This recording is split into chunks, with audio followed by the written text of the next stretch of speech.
In the winter of 1981, two Pennsylvania state troopers pried open the front door of a farmhouse outside Hazelridge that hadn't been unsealed in 43 years. Every nail in it had been driven from the inside. When the door finally gave way, they found two elderly women sitting at a kitchen table, hands folded in front of them, as if they'd been expecting company. The women were sisters, both in their 70s. When the troopers asked why they'd locked themselves inside since 1937, the sisters looked at each other first, then back at the two men standing in their doorway.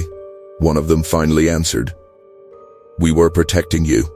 Within 72 hours, every recording of what those women said next had been sealed by court order.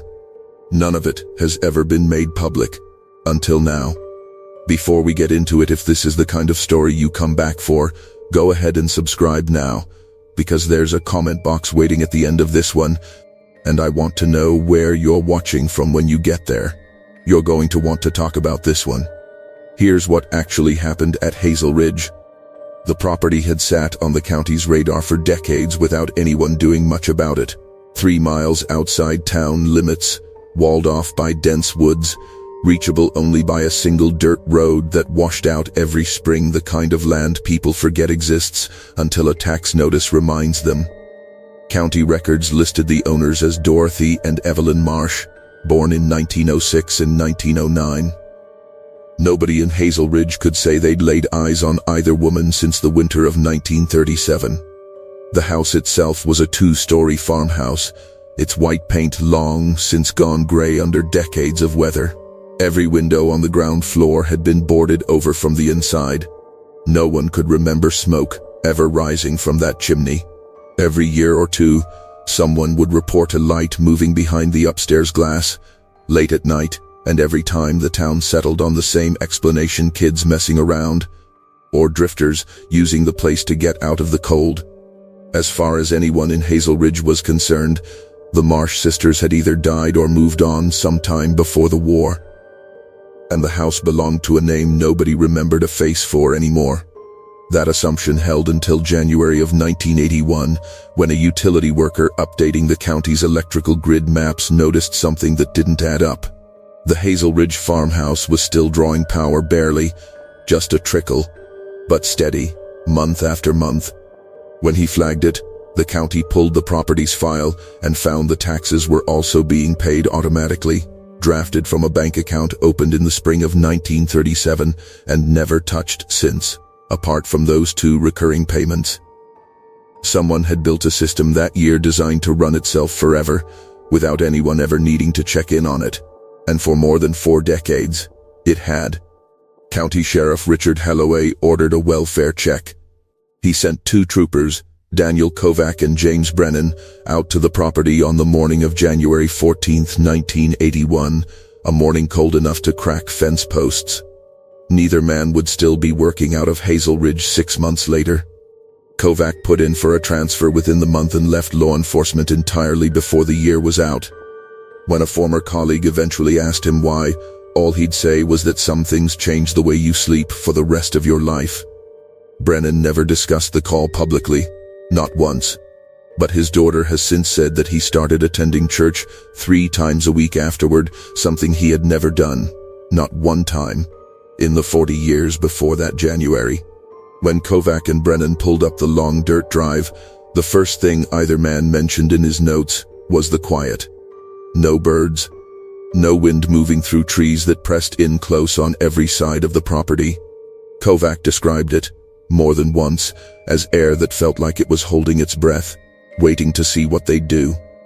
The front door was solid oak, and it had been sealed from the inside, nail by nail, dozens of them, some driven in crooked from the force of the hammering. Every ground floor window matched it, boards nailed from within, overlapping in places, as if whoever had done the work wanted to be certain that not even a seam of daylight could pass through in either direction. The back door was the same. The cellar entrance had been filled in with poured concrete.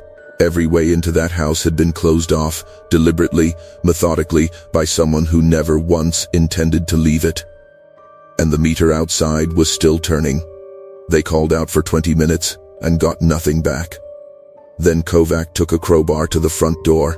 It took the two of them almost 15 minutes to work enough nails loose to force it open, and when it finally gave, the smell that came out wasn't the decay they'd braced themselves for. It was something else, old paper and turned earth, and underneath that, something faintly chemical that neither man could place, then or ever.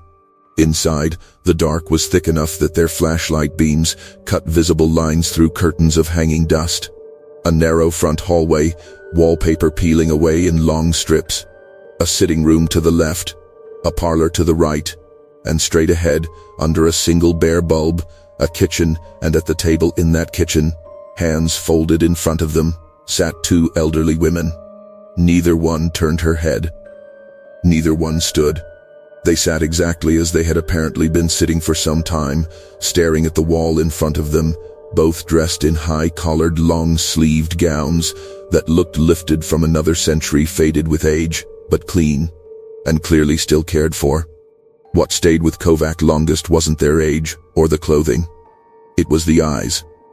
Clear, present, whatever these two women were, they weren't confused, and they weren't gone. When he asked if they were Dorothy and Evelyn Marsh, the older one turned her head, slowly, and smiled at him. Not relief. Not warmth. Something else entirely, something that made Kovac take a step backward before he'd consciously decided to. The report Kovac and Brennan filed that day ran 3 pages and stuck strictly to the facts. The condition of the house, the physical state of the two women, the basics of the discovery. A second report was filed separately, and the county sealed it within 72 hours. That one ran 11 pages, and according to people who read it before it disappeared into a locked file. It contained enough that more than one investigator who reviewed it recommended a psychiatric evaluation, not for the sisters, but for the officers who had sat across from them in that kitchen. Both women spoke in full, calm sentences. No confusion. No visible distress. Nothing that read to two men trained to spot it as delusion. When Brennan asked how long they'd been sealed inside, Dorothy answered without pausing to calculate it. Since the 5th of December 1937, 43 years, 1 month, and 9 days. When he asked why, Evelyn spoke for the first time. Her voice was soft, but even. "We made a promise to our father before he died." Kovac asked what kind of promise required sealing yourself inside a farmhouse for 4 decades. The sisters looked at each other, and Kovac would say afterward that whatever passed between them in that glance felt like an entire conversation he hadn't been allowed to hear. Then Dorothy turned back to him. "We promised to keep it contained." "Keep what contained?" Brennan asked. "The pattern," Dorothy said, like the 2 words explained everything, like anyone would understand them on first hearing. Nobody did. Kovac pressed her to explain, and this is the point where the sealed report stops reading like a welfare check and starts reading like something neither man could file away as ordinary. "Our father found it in 1936, Evelyn said. "He taught mathematics at Hazelridge College before it closed its doors. He called it generational recursion, the idea that certain outcomes repeat through a family line on a fixed schedule, not inherited, not genetic. Something that moves through blood without being biological." What pushed him to start looking, Dorothy explained, was his younger sister, Ruth, in 1927. Ruth Marsh was found in the hayloft of that same farmhouse a few weeks past her 33rd birthday, with nothing wrong with her that any doctor in the county could identify. For years afterward, their father told himself it was only grief talking whenever the thought crossed his mind that her death had a shape to it. It wasn't until 1936 that he finally sat down and started pulling records, fully intending to prove himself wrong. He didn't. Dorothy reached into the pocket of her dress and set a small leather journal on the table between them. "Everything is in here," she said. "Every generation of this family, back to 1762. My father verified every entry himself, birth certificates, death certificates, church ledgers, county records, newspaper obituaries. 3 years of work. The pattern repeats every 33 years. When it comes, someone stops. Not sick, Not hurt. Their heart stops, their breath stops, and it happens on the same day, every time. December the 16th. Brennan tried, at least at first, to hold the professional line. He suggested, carefully, that a run of deaths falling on the same date across a family might be tragic coincidence, compounded over generations by a superstition that had simply calcified into belief. That's what my father thought too, Dorothy said, until he checked every death himself. 1762, 1795, 1828, 1861, 1894, 1927. 33 years apart, to the day, every time. Always the youngest daughter of that generation. Always at 33 years old. No exceptions, and no survivors. Kovac did the arithmetic out loud, because it was the obvious next question. If the cycle held, the next date should have fallen in 1960. If it had come, someone in the family should have died that year. Dorothy's expression didn't move. My cousin Margaret, December 16, 1960. They found her in her apartment in Philadelphia. No violence, no drugs, no alcohol in her system. The coroner called it cardiac arrest, though she had no history of heart trouble. She went to bed on the 15th and never opened her eyes again. She was 33. Evelyn leaned forward slightly, her hands still folded on the table. Margaret wasn't supposed to be the one. I was. The room went quiet enough. Brennan noted that he could hear his own pulse in his ears. Evelyn kept going, her voice steady but carrying a weight that seemed to press down on everything in the room. I was born in 1909. In 1937 I was 28. By 1960 I would have turned 51. Age was never really the rule. My father worked that out too late to save Margaret, but in time to save me. The pattern isn't hunting a number, it's hunting a position. The youngest living daughter standing where it expects to find one, when the day comes around. For 6 generations in this family, that position and the number 33 happened to line up. Until mine. When I removed myself instead, no address anyone could find, no records, no name I answered to that the world could check against the position still needed filling. So it reached sideways. It found Margaret. She wasn't who it was built for. She was only close enough to answer. So it doesn't need a specific person, Kovac said slowly. It needs whoever standing where you should have been standing. Dorothy didn't answer that directly. She only said, my father found the loophole in time to save me. He didn't live long enough to find out whether it would hold. If the youngest daughter disappears from the world entirely, Dorothy went on, no records, no witnesses, nothing left for anything to check against. It can't fix on her. It needs the world to still be able to see her. Somewhere so in December of 1937, when Evelyn turned 28, we sealed this house. No visitors, no mail, no telephone. We lived on what we'd stockpiled that year: preserves, dried stores, tins by the hundreds, stacked floor to ceiling in the cellar before we closed it off for good. We arranged the bills to pay themselves so no one would ever come asking why the light stayed on. And then we waited. 23 years for the 16th of December 1960 to come and go. They kept a routine the whole time. The kind that only makes sense to 2 people who have decided the outside world no longer applies to them. One sister awake at all hours, in shifts, listening. Candles instead of lit lamps to make the electricity last. A notebook, kept faithfully, logging weather they could hear against the boarded windows but never see wind. Rain.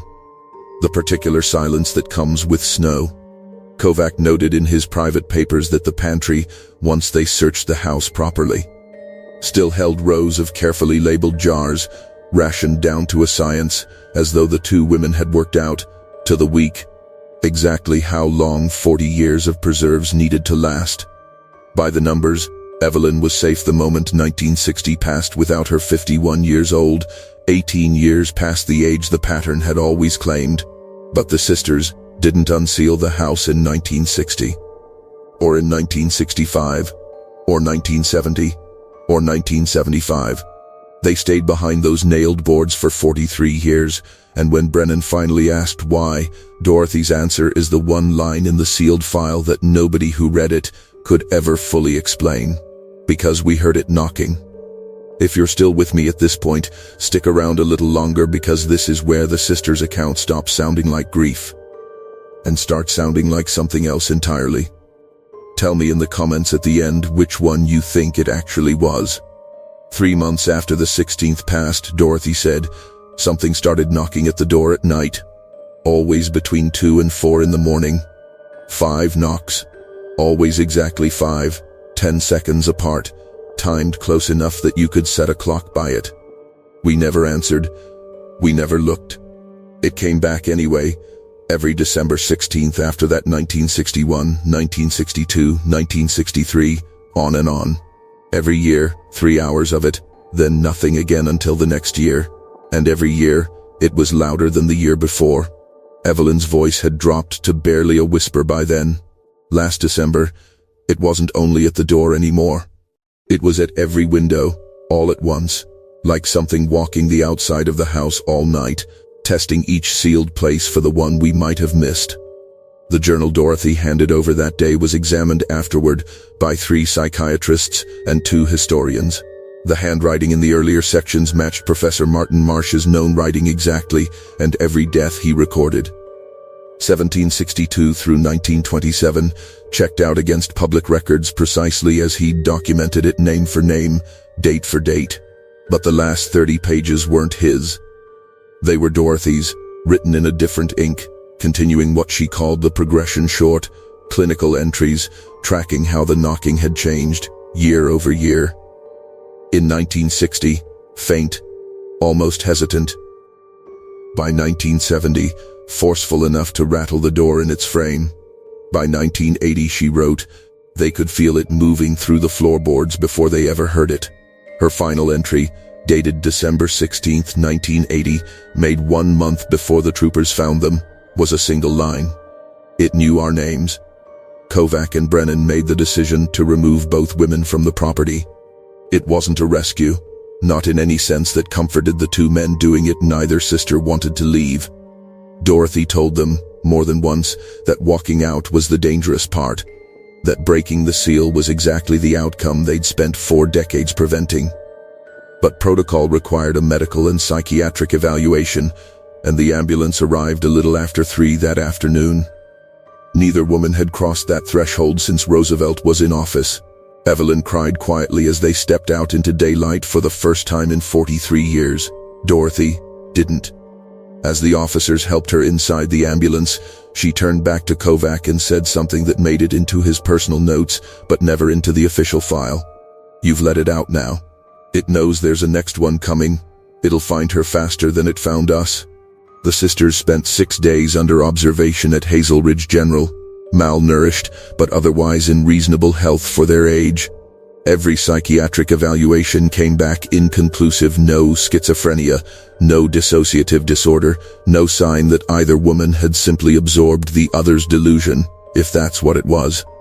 They held, calmly and without variation, to the position that everything they'd said was true. On January 20th, 1981, both women were released into the care of a distant relative and nephew, Thomas Marsh, living in Ohio, and left Pennsylvania that same day.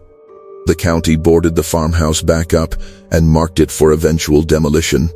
The journal, along with every document connected to the case, went into a sealed file by court order, officially to protect the family's privacy. 3 people present for the sealing have since said, off the record, that the real reason was something else. The judge who signed the order read all 11 pages, closed the folder, looked at the county prosecutor, and said, "No one else reads this. No one talks about this. We bury it, and we forget we ever saw it." Dorothy Marsh died March 3, 1982, 14 months after leaving Hazelridge, at 76, of what her death certificate lists as natural causes. Evelyn lived another 9 years in a care facility outside Cleveland, quiet and cooperative, and never once spoke about what had happened in that house. She died in 1991, at 82. Her only request was cremation, her ashes scattered in a river rather than buried in the family plot. Thomas Marsh honored it. He'd also inherited what remained of his great-uncle's research, stored in a safety deposit box the family had nearly forgotten existed. He read through it exactly once, then burned all of it in his backyard. When his wife asked him why, he told her he didn't want his daughters anywhere near it. He had no way of knowing the cycle wasn't finished with his family. If the 33-year rhythm held, the next date fell in 1993. Thomas had two daughters, Sarah, born in 1968, and Rebecca, born in 1971, the younger of the two. On December 16, 1993, Rebecca Marsh was 22 years old. Living in an apartment in Pittsburgh, working as a paralegal. By every number the sisters had used to measure the pattern, she wasn't due for another 11 years. She didn't fit the age. She wasn't supposed to fit anything yet. At 2:47 that morning, her roommate woke to find Rebecca standing in the kitchen, facing the front door. Her eyes were open, but unfocused. When the roommate asked if she was all right, Rebecca turned, slowly, and answered in a voice her roommate later described as not quite hers. "Someone's knocking. Can't you hear it?" There was no knocking. Rebecca wouldn't be moved from the spot. She stood there, listening to something no one else in the room could hear. In the weeks that followed, the change in her looked less like a decision than a slow withdrawal from everything around her: sleep, food, the people trying to reach her, until she was placed under observation, where she would sit for hours at a stretch, watching doors and windows as if tracking movement only she could see. Her birthday came and went quietly on January 3rd. 23 now, and still a decade short of the number every death before hers had used. Exactly. As if the number had never really been the rule at all, only ever a coincidence the family had mistaken for one. She spoke once in her final days, to a nurse checking her vitals, who wrote the words down without understanding them. "It knows all our names now. It always did. You can't hide from your blood." 24 hours later, on January 28, 1994, her heart simply stopped. The farmhouse came down in 2003. The land was sold to a developer and has sat untouched ever since. Every contractor approached about building on it has found a reason to decline, citing permit trouble or unstable soil that the county's own records show no evidence of. Every attempt to unseal the 1981 file through a Freedom of Information request has been denied 4 separate times for the same stated reason: protecting the privacy of surviving family members. As far as any public record shows, there are no surviving family members. The Marsh line is listed as having ended with Rebecca. Thomas Marsh died in 2008. His surviving daughter, Sarah, never married and had no children. She lives alone now, in Oregon, under a name that isn't Marsh.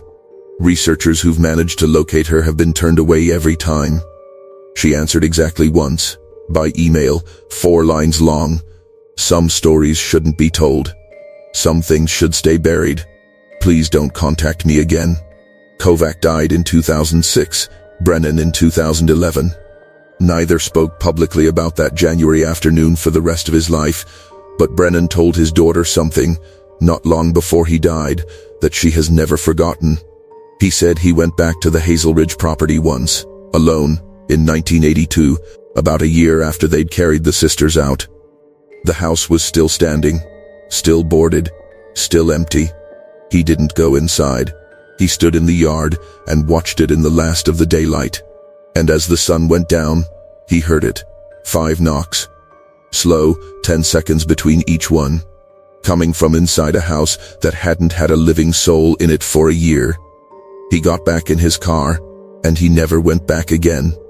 When his daughter asked him, years later, whether he believed the sisters, whether he thought any of it was real, he took a long time before he answered her.